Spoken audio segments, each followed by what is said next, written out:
देवताओं के पास केवल सूक्ष्म देह है। जब देवता देखेंगे तो सूरज की आंखों से, चंद्रमा के द्वारा और अंबर से आने वाले प्रकाश से, उजास से, ऊर्जा से उन्हें देखना है तो धरती की गंध में देखा जा सकता है, वनस्पतियों के रस में देखा जा सकता है।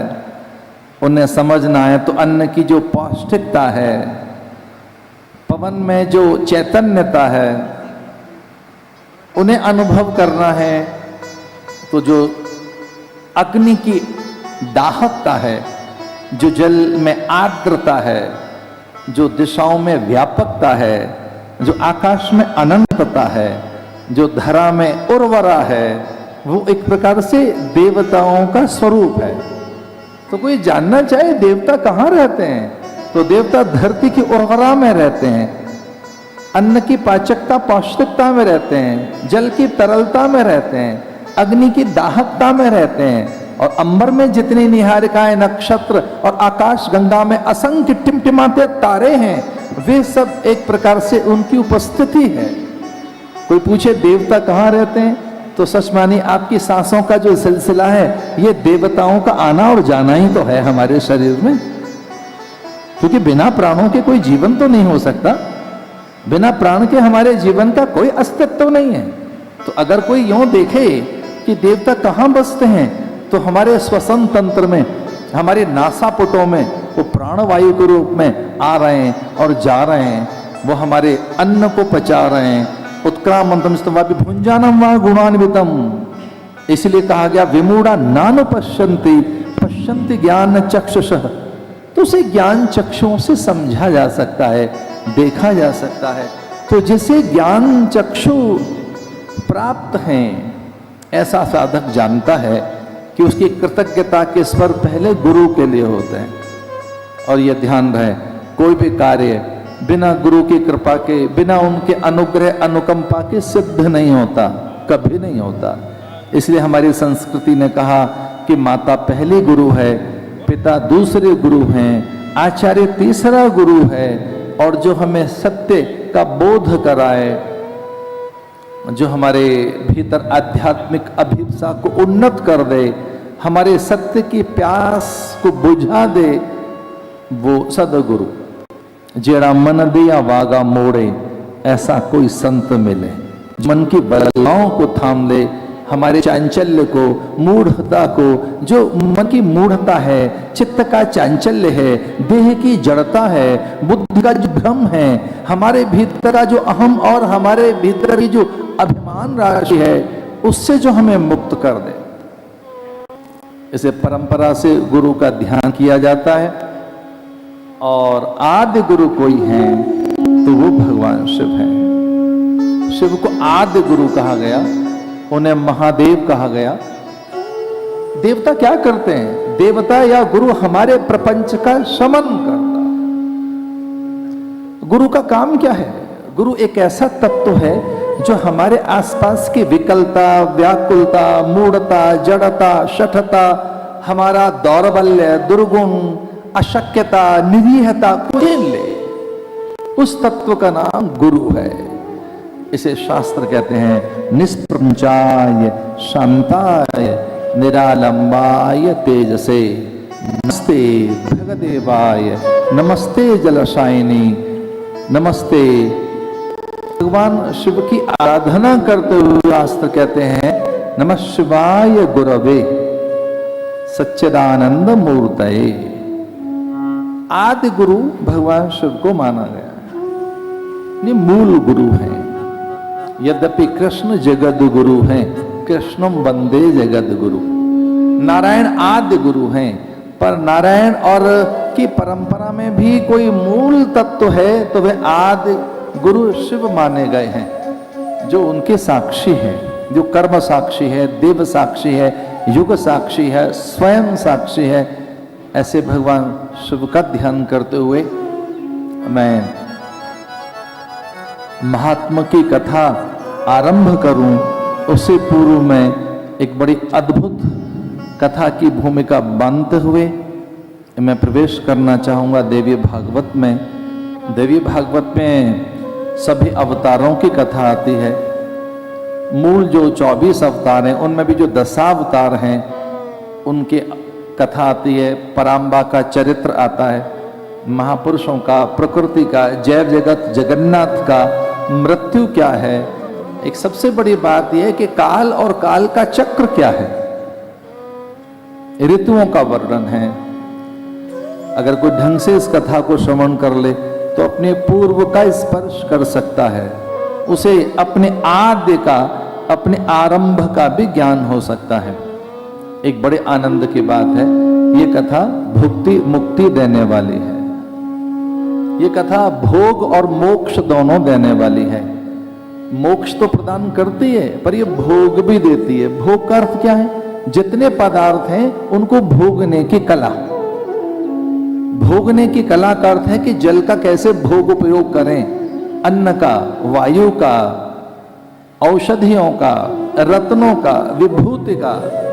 मैं बहुत ही संकोच के साथ एक बात कह रहा हूं, कुछ लोगों को समय भोगना नहीं आता, समय का उपयोग करना नहीं आता कि समय का उपभोग कैसे करें। भोर में क्या करें, दोपहर में क्या करें, मध्याह्न में क्या करें, अपराह्न कैसी हो, संध्या हमारी कैसी हो, हमारी रात कैसी हो, फिर से हमारी प्रभात कैसी हो। तो ये ग्रंथ ऐसा है, भोगने की कला सिखाता है कि आपके पास समय है, वस्तुएं हैं, सांसें हैं, योग्यता, प्रतिभा है, जो कुछ भी आपके पास है उसका उपयोग कैसे करें, उसका उपयोग और उपभोग कैसे करें। तो ये कथा या पराम्बा का ये चरित्र भोग और मोक्ष दोनों देने वाला है। मैं कथा के मूल में चल रहा हूं, ये बात सुनाते हुए कि पूर्व काल में एक बार ब्रह्मा विष्णु महेश के सामने पराम्बा प्रकट हुई और वे अत्यंत तेज रूपा। ऐसा लगा ब्रह्मा विष्णु महेश को कि ये हमें जो शक्ति दिखाई दे रही है ये प्राय जननी जैसी ही है, यही हमारा मूल स्रोत है। और एक बहुत बड़ा सच है कि आपको ये पता हो कि हाथ ऐसे उठेगा, ये ज्ञान तो आपको है, लेकिन हाथ में सामर्थ्य न हो। ये आपको पता हो कि हमें उस लक्ष्य तक पहुंचना है, ये ज्ञान तो आपको हो, पर पैरों में शैथिल्यता हो तो आप जा नहीं सकते।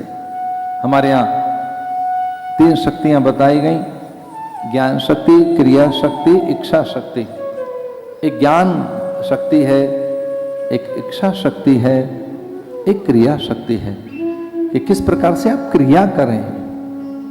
ये कथा बहुत आरंभ में सुनाई जाती है, परंपरा है, इसलिए इस कथा को मैं पहले सुनाकर फिर महात्म्य में चलूंगा।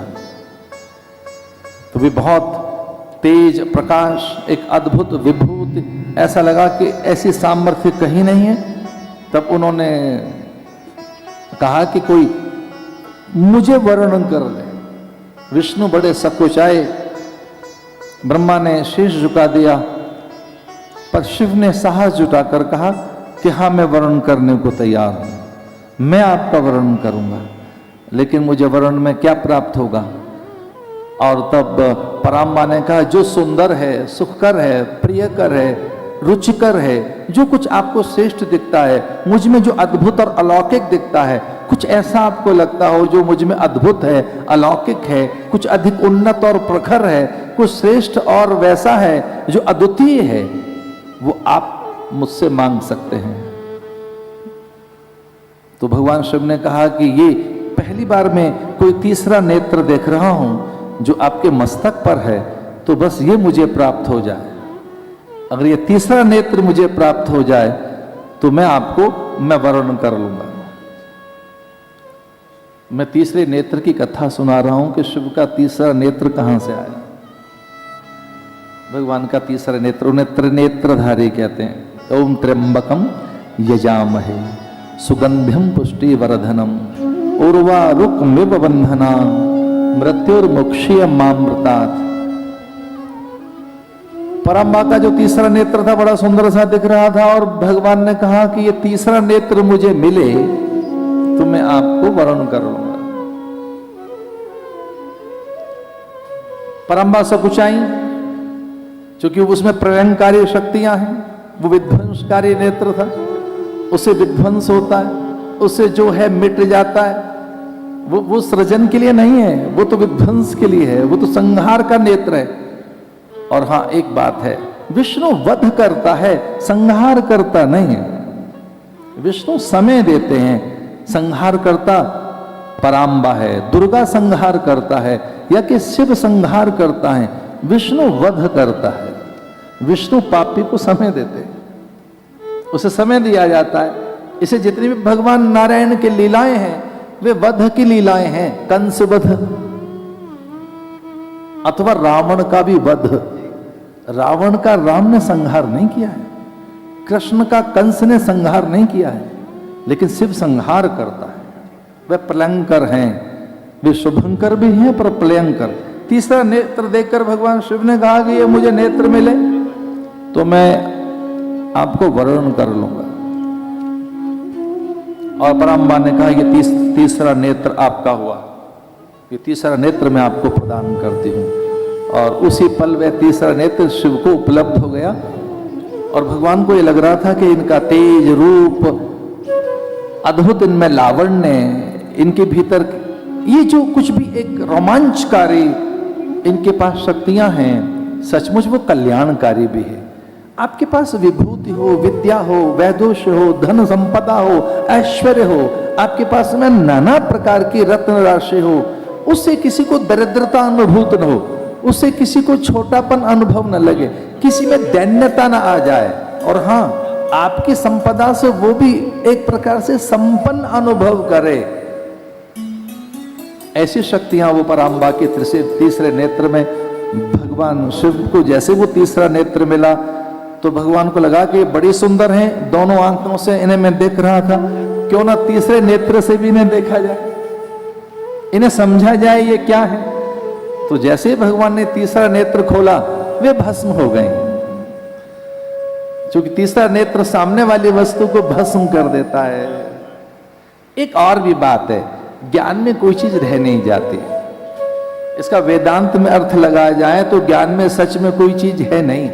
सब पदार्थ यहाँ नश्वरी तो हैं, क्षण भंगुरी तो हैं, यहाँ के सब पदार्थ सारे मरण धर्माए, मृत्यु के मुख में ही तो हैं।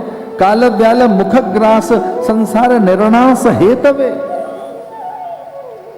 कोई ऐसा पदार्थ है क्या जो रहने वाला हो, टिकने वाला हो?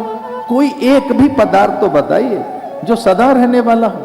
तो यहाँ के तो जितने भी पदार्थ हैं, कोई भोर ऐसी नहीं जो दोपहर न बनी हो, कोई दोपहर ऐसी नहीं जो सांझ न बनी हो, कोई सांझ ऐसी नहीं जो रात न बनी हो। सच मानिए, प्रभात भी रात में से निकलती है। कोई चीज टिक कर ही है कभी नहीं, कोई चीज है कभी स्थिर नहीं है। तो भस्म होने का एक अर्थ ये भी है कि यहाँ कोई टिकने वाली नहीं। तो जैसे भगवान ने तीसरा नेत्र खोला तो सामने पराम्बा थी, वो भस्म हो गई, वो आकारिक हो गया, वो ढेर बन गई, राख की विभूति बन गई। और तब भगवान ने 3 ढेरियां बना दी। एक ढेरी ब्रह्मा को दी, उसे ब्रह्मणी, दूसरी ढेरी से रमा, और तीसरी से गौरी भवानी। और इस तरह से फिर भी कुछ विभूति बच गई, फिर भी कुछ राख बच गई, फिर भी कुछ भस्म जब बच गई तो भगवान ने जैसे तैसे उसे बटोर कर फूंक मारकर उड़ा दिया। ये भारत की बात बता रहा हूं कि जो रेत सहेजने के बाद भी कुछ रह जाता है, लोग फूंक मारकर उसे उड़ा देते हैं। रेत को, धूल को, कि अब तो बटोरा नहीं जा रहा, तो फूंक मारकर उसे उड़ा दिया जाता है। और वो कुछ जो बच, एक से ब्रह्माणी, दूसरी से रमा और तीसरे से रुद्राणी, जो कुछ बच गई विभूति उसे फूंक मारकर उड़ाया शिव ने। तो उससे ये तमाम स्त्रियां पैदा हुई हैं। इसलिए बहुत संकोच के साथ बात कह रहा हूं, शाक्त ग्रंथों में यह कहा गया है कि स्त्री अलग जात है, वो मनुष्यों में नहीं, उसमें कुछ गुण अलग हैं। वो देव गुण है, उसमें पराम्बा के गुण हैं। इसलिए बड़ी सुंदर सी बात आई है।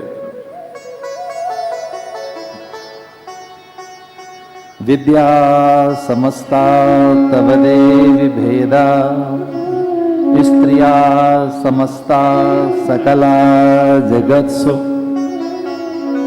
सृष्टौ या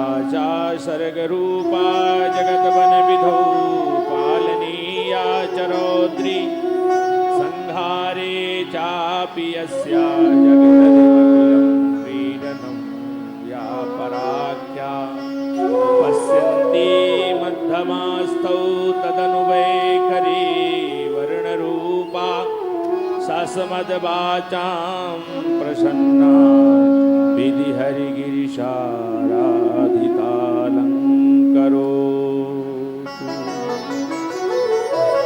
ये श्रीमद् देवी भागवत का पहला श्लोक है।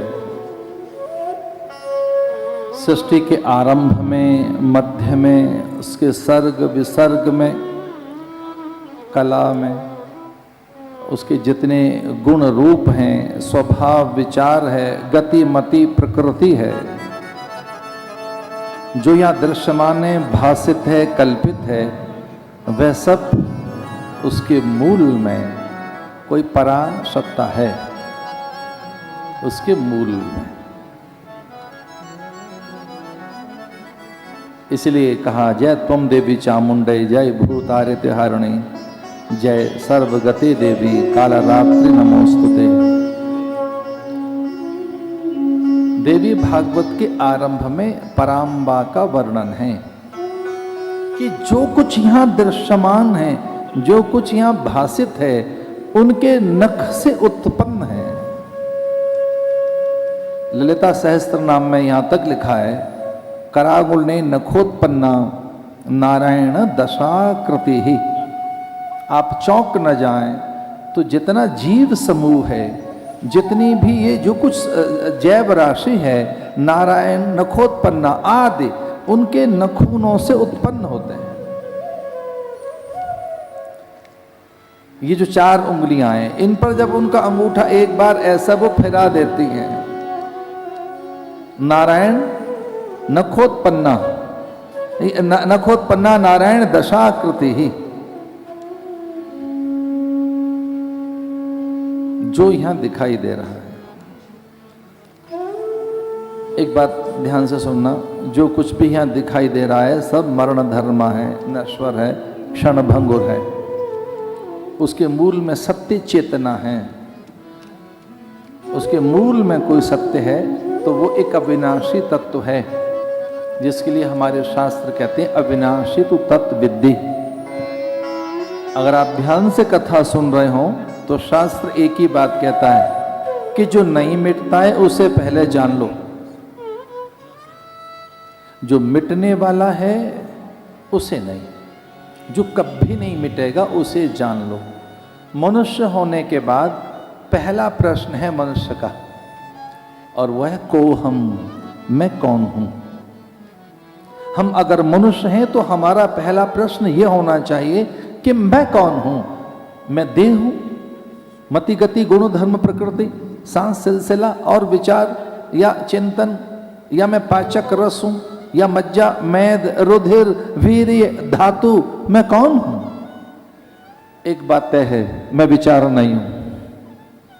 हम विचार नहीं हो सकते, हम सपना नहीं हो सकते, हम चिंतन नहीं हो सकते।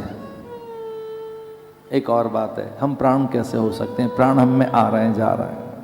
हम पाचक रस कैसे हो सकते हैं, हम केवल धातु या रक्त कैसे हो सकते हैं, मज्जा मैद या केवल हम फेफड़ों में आने वाली सांस कैसे हो सकते हैं। तो शास्त्र कहता है कि सबसे पहले इसे जान लो